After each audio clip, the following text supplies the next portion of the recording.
Hello everyone, welcome back to another video. It's American English with this guy and this guy, and the goal of this channel is to help you improve your English. And today's video is a request from a longtime member, huge supporter of the channel. Her name is Amina, and she wanted me to do a video on how Americans vote. So here we are. Here's a video on how Americans vote for president. And I wanted to focus on president because right now I'm filming this in October 2020, and Americans are going to the polls in just a couple weeks to vote for president. There's sometimes a dog right out here that tries to scare me when I walk here. Maybe the dog's inside. I just used a word that might be... Ooh, another dog over there. Couple dogs actually. I just used a word that might be new for you, and that is polls. And that's the English word we use when we talk about the place where we vote.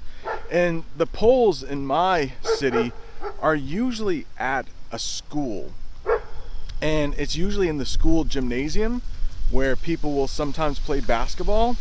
But those are some of the only places big enough to have the whole city come and vote.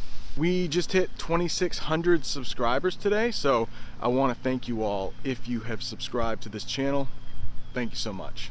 And it's also fall, and the last couple videos I've done, we visited this trail near my house to check on how the leaves are changing, and I'd like to do that again today. Another term I'd like to talk about is the electoral college. Electoral college. And when you hear college, if you know that word in English, you might be thinking of a school, but it's not a school. It's a little weird. Actually, I think a lot of Americans don't actually know that we don't vote for president directly.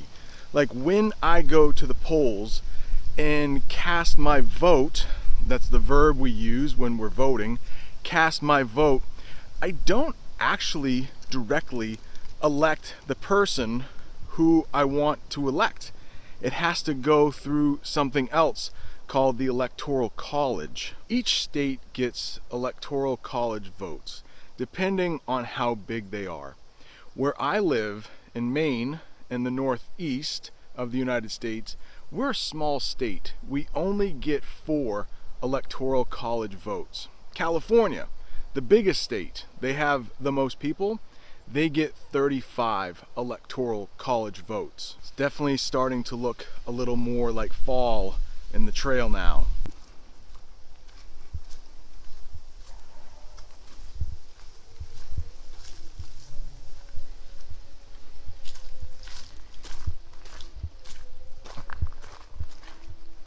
To become president of the United States, you need at least 270 electoral college votes.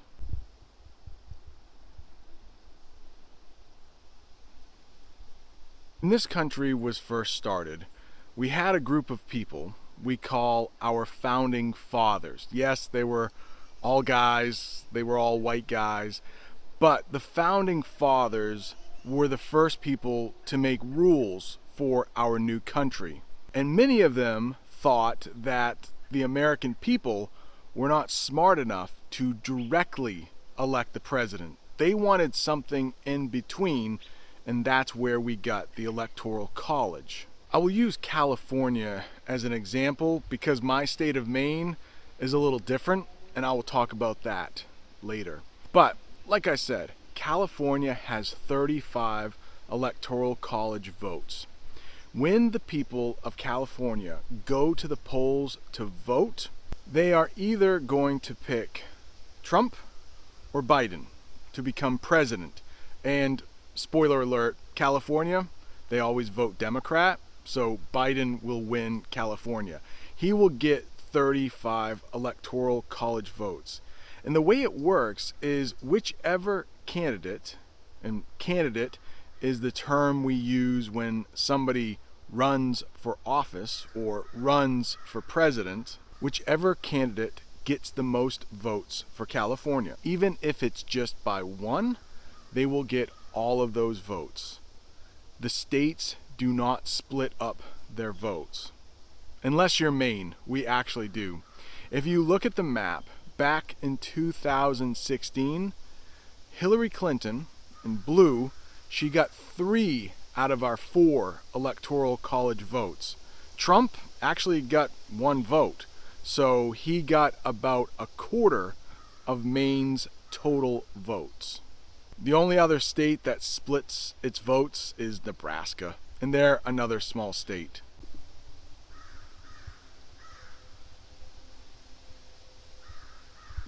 If we elected our president directly, depending on who got the most overall votes, Hillary Clinton would be president.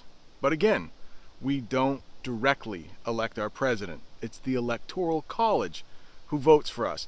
And basically, 4 people in Maine are chosen to vote for president.